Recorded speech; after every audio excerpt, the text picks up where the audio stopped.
అంటే ఖచ్చితంగా BRS party భూస్థాపితం అవుతుంది. ఇది కుటుంబ పాలన అంటే ఇక్కడ కేసీఆర్ కూడా ఒక్కరే కాదు, కుటుంబం అంతా కూడా ఉద్యమంలో పాల్గొన్నారు, కేసులు అయ్యాయి, ఆ రోజుల్లో ఎన్నో చేశారు కదా. సో ఆ స్థాయి ఉంటుందా అంటే ఇది ప్రజలకు తెలియదంటారా? ఇప్పుడు ఎవరిని భూస్థాపితం చేసే పరిస్థితి ఏమి ఉండదండి. మనం గమనించాల్సింది ఏంటంటే స్టేట్మెంట్లకు బాగానే ఉంటుంది, వినడానికి బాగానే ఉంటుంది, కానీ పెద్దలు ఇందాక చెప్పినట్టుగా ఒకసారి జనాలు, సామాన్య జనాలు, ఈ అవినీతి పరులు లేకపోతే పదవుల కోసం పాకులాడే వాళ్ళు కాదు, కానీ ఒకసారి జనాలు పార్టీని ఓన్ చేసుకుంటే, వ్యక్తులను, రాజకీయ నేతలను ఓన్ చేసుకుంటే, వాళ్ళ అధికారంలో ఉన్నా లేకున్నా ఖచ్చితంగా వాళ్ళ పట్ల ఆ ప్రజలు అనేటటువంటి వాళ్ళు సానుభూతి తెలుపుతూనే ఉంటారు, వాళ్ళకు విధేయులుగా ఉంటూనే ఉంటారు. ఇది ఇవాళ కాకపోతే ఇప్పుడు కాంగ్రెస్ పార్టీ 135 సంవత్సరాలు 140 సంవత్సరాలు ఎన్నిసార్లు పడి లేచిందండి. ఇవాళ కొత్త అది మన ఒకసారి పోయినంత మాత్రం మళ్ళాంటి వాళ్ళు చూసాము. వాళ్ళకి జిహెచ్ఎంసీ ఎన్నికల్లో 2 సీట్లు వచ్చాయండి, 2 సీట్లు వచ్చాయి. అంతకుముందు జిహెచ్ఎంసీ ఎన్నికల్లో టీఆర్ఎస్ పార్టీ కనీసం పోటీ చేయాలనుకుంటే కూడా చేయలేని పరిస్థితిలో తప్పుకున్నటువంటిది మనం చూసాము. టీడీపీ ఒక వెలిగినటువంటి టీడీపీ పార్టీ ఈ రోజు ఉన్న పరిస్థితి చూస్తాం. అంటే కింద మీద అవుతా ఉంటాయి తప్పితే ఈ రోజు పార్లమెంట్ ఎన్నికల్లో, మొన్న జరిగిన అసెంబ్లీ ఎన్నికల్లో టీఆర్ఎస్ అది బీఆర్ఎస్కి వచ్చినటువంటి ఓట్ల శాతం, బీజేపీకి వచ్చిన ఓట్ల శాతం, కాంగ్రెస్ పార్టీకి వచ్చిన ఓట్ల శాతం, రేపు పార్లమెంట్ ఎన్నికల తర్వాత ఓట్ల శాతాన్ని లెక్కిస్తే మనకు తెలుస్తుంది కదా. అందులో కొత్తగా మనం కనపడింది ఏమి ఉండదు. కాబట్టి ఎవరెవరిని భూస్థాపితం చేయలేరు. కాకపోతే రాజకీయాల్లో తప్పిదాలు చేయడం సహజం. ఆ తప్పిదాలను ఏ విధంగా రివ్యూ చేసుకోగలిగాము, ప్రజల పట్ల ఏ విధమైన తప్పు నిర్ణయాలు తీసుకున్నాం, వాటిని ఏ విధంగా మనం మార్చుకున్నాం అనేటటువంటిది రివ్యూ అనేది ఉండాలి.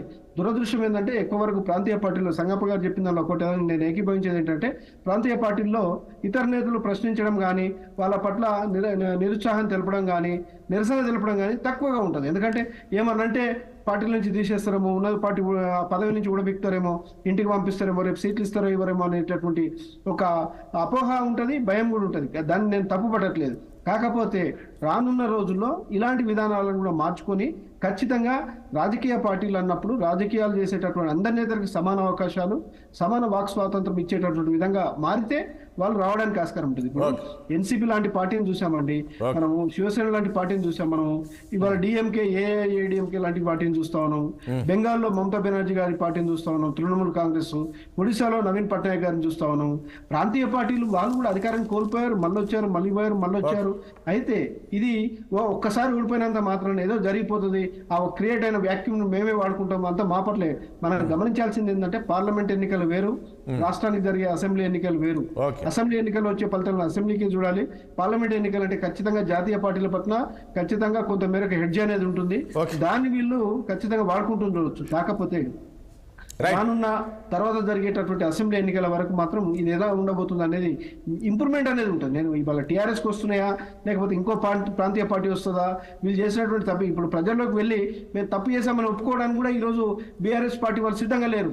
మా విధానాలు కొన్ని తప్పుగా చేశాము, నియంతృత్వంగా పోయాము, మేము కొంత సహజంగా ఉండాల్సింది, ప్రజాస్వామ్యయుతంగా మేము చేయాల్సింది అనేటటువంటి పదాలు ఈరోజు బీఆర్ఎస్ పార్టీ అగ్రనేతలైనటువంటి కేసీఆర్ గారి నుంచి కానీ, కేటీఆర్ గారు పార్లమెంట్ తర్వాత అది అప్పుడు ఉపయోగం ఏంది? అది కాదు కదా. అసలు ఓటమిని అంగీకరించడం కూడా ఒక గొప్ప విషయం అని మనము ప్రజాస్వామ్యంలో మనం చెప్పదలుచుకున్నటువంటిది ఏంటంటే, అదే గౌరవంగా పోయి రాజీనామా పత్రాన్ని రాజ్భవన్కి వెళ్ళి గవర్నర్ గారికి సమర్పించి బయటకు వచ్చి, మాకు 10 సంవత్సరాలు అవకాశం ఇచ్చారు, మేము గొప్పగా పాలించామనుకున్నాము, ఎక్కడో పొరపాట్లు జరిగాయి, ఒక నెల రోజుల్లో రివ్యూ చేసుకుంటామని ఒక ఉందాతనంగా ప్రకటన చేస్తుంటే అది వేరుగా ఉండేది. అది ఇప్పటికి కూడా మనం ఒప్పుకునే పరిస్థితులు లేదు. మనం ఏమంటామంటే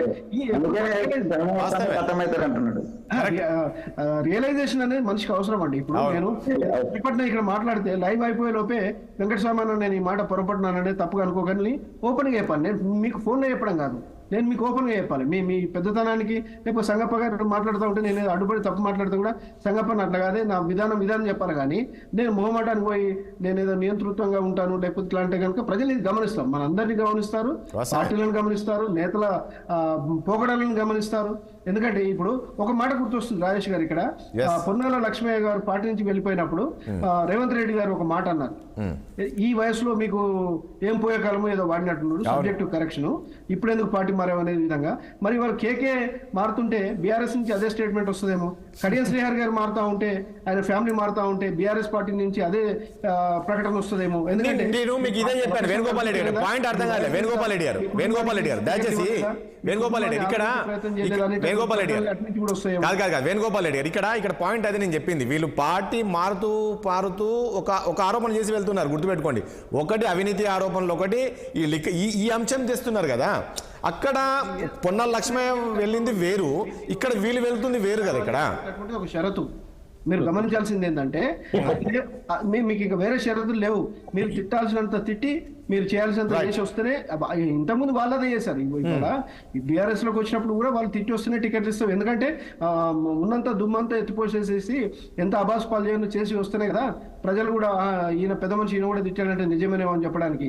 ఇక వాళ్ళని నమ్ముతారండి, వాళ్ళని నమ్మాలి. ఎందుకంటే ఇంతకాలం అందులో పదవులు అనుభవించి, అవినీతి చేసి, అక్రమాలు చేసి సంపాదించుకొని పోతు తిట్టిపోతే ప్రజలు నమ్మే పరిస్థితి ఉంటుందా? ఇది కాదు కదా. ఇదే ఇందాక పెద్దలు ఇంకొకరు అన్నారు, వెంకటస్వామి గారు, సంగప్ప గారు అన్నారు, ఇదే విధానం అధికారంలో ఉన్నప్పుడు మీ నోరు నొక్కినప్పుడు నేను ఇంత పెద్ద నేతను మాట్లాడిస్తలేరు, ప్రజల పట్ల పని చేయట్లేదు, నాకు ఈ పార్టీ పదవి ఎందుకు రా బాబు, ఈ మంత్రి పదవి ఎందుకు, ఈ మేయర్ పదవి ఎందుకు అని చెప్పి ఒక వైట్ పేపర్ సంతకం పెట్టి అలా పడేసి వస్తే, రాజీనామా చేసి వస్తే ఎస్ వీడిలో రాజకీయ నాయకుడు అనుకోవడానికి ఆస్కారం ఉంటుంది. అనుభవించినంత కాలం అనుభవించి ఎంత దాచిపెట్టాలో ఎక్కడ దాచిపెట్టాలో తెలియనంత వరకు చేసుకొని కబ్జాలు, అవినీతి ఇదంతా అయిన తర్వాత పార్టీ ఇప్పుడు మారుతా ఉన్నారంటే వాళ్ళు ఎక్కడ నొక్కుతారో, బయటకు తీసి ఎక్కడ లోపలేసి తొక్కుతారో, మేము పోవాలి కాపాడుకోవాలనేటటువంటి విధంగా వెళ్తున్నారేమో అనేటటువంటిది నాకున్నటువంటి అనుమానం ఇది. రైట్ అండి. వేణుగోపాల్ గారు థ్యాంక్ యూ చర్చలో పాల్గొన్నందుకు. అదేవిధంగా మల్ల యాదవ్ గారికి అండ్ సంగప్ప గారికి అండ్ కత్తి వెంకట